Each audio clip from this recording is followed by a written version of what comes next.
can see the difference between the two. Run code. Now, if you are using Visual Studio Code, you don't have to, you won't press run code. Now, this is how it looks like. This is the H1 tag. This is the H2 tag. You can see that the H1 tag is more bold than the H2 tag, and that's how it's going to be. Your H3 tag is going to be less bold than the H2 tag, and the H4 tag is going to even be lesser bold than the H4 tag. Now, if you are using Visual Studio Code and you're trying to open your browser, now just go to your file nav where your files are showing. Right click on the index.html file, then open with live server. Open with live server. Make sure you have the live server extension installed in your file.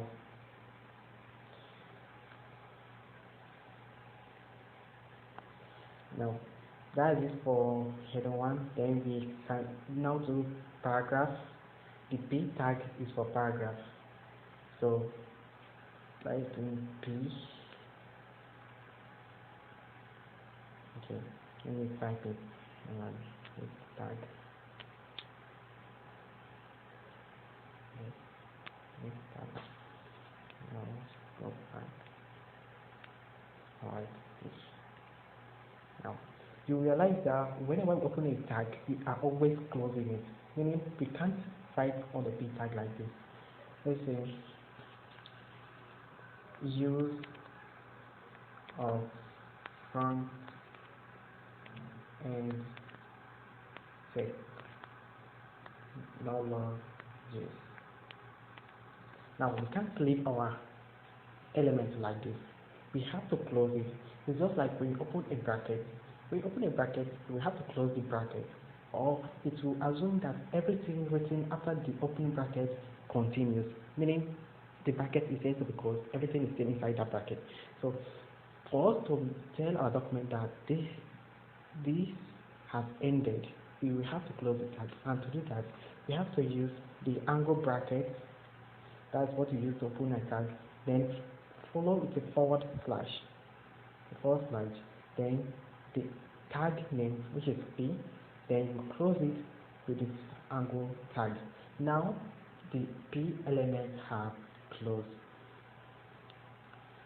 Now there are many other tags in HTML, but I'm just going to talk about these three for introduction. As we develop our website, we will learn about more tags. The next one we're going to do is we're going to actually put in an attribute to our HTML tags or elements. Like I said before, HTML, press Ctrl S to save a document, but I am using SPCK browser for mobile phone to make my work easier for me. So I'm going to hit on play now. Now you can see this first paragraph is our H1 tag and it's showing the front end, and the second one is the H2 tag, which is showing development, while our P, the paragraph tag, is showing us use of front end technology, and our link tag, which is the A, is telling us to visit Google. Now when you tap on this link, it will take you to Google home page. But I'm not going to tap on the link now because this is just for tutorial purpose. Hello here. Yesterday we ended our tutorial on creating tags, and like I said, it is very important to choose the right tag for each HTML element that you are working with. For example, if you want to write a head, use the H1 tag. If you want to write a paragraph, use the B tag. If you want to write a link, use the A tag. Now there are so many tags for every element, so and I can't list everything here because this is just a crash course. That's why I dropped a resource that you can find any of your tags. You can also Google search any tag that you are looking for. Maybe you are trying to put an image in a HTML document. Just Google search, how do I put an image in a HTML element? Or just ask, how do I put an image, or what's tag for adding music videos, and that's it.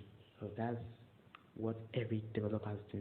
They ask questions, they join so many communities so they can keep getting updated. So let's continue. Now I want to show us one important tag. It is the div tag. It starts like this. Div.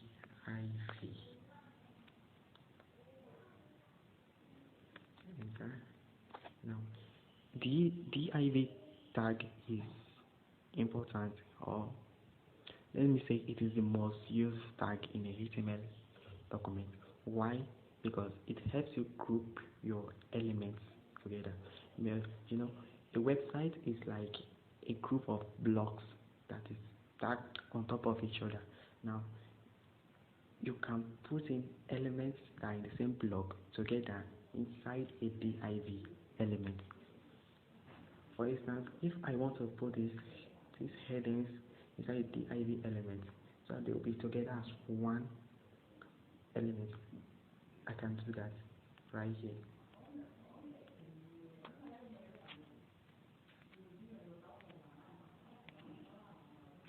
So I'm just going to cut and paste it here.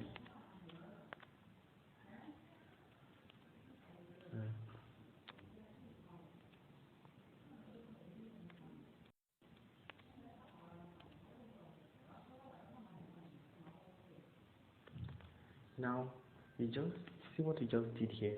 We put in the H1 element, the H2 element, and the P element inside the div tag. What this does is we can now style this place to this place. We can now style everything here together without touching other parts, because it's a block. So we can style each block together. It's like we are kind of grouping everything inside one place. Now, after that, I'm going to talk about the two important attributes: the class and the ID attribute. So this is the ID tag. I'm going to give it a class attribute. Class. I'm going to give it a name DG, and I'm going to give it the ID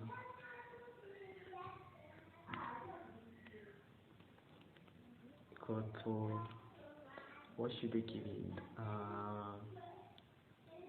Let's give it an ID of top. So what the class attribute is for, both the class and the ID attribute is used to recognize a HTML element. Now, when you are in your CSS file, you will want to you want to select a particular element that you are styling. That's when you use the class. So the class of a HTML element is what is used to select that element from CSS file. It is not only the class, there are other ways you can select a HTML element, but it is majorly used for selecting a HTML element. Same thing with ID. You can use your ID to select your HTML element, but mostly the ID is used to target the HTML element from our JavaScript file. Okay, let's continue. Now, there are other HTML elements or tags that I would like to talk about. They are called the semantic elements. Now, these are used to define a part of your page. Maybe you want this part to be the header, or you want this part to be the navigation, or you want this part to be the section, a figure, or a footer. That's what you use those elements for.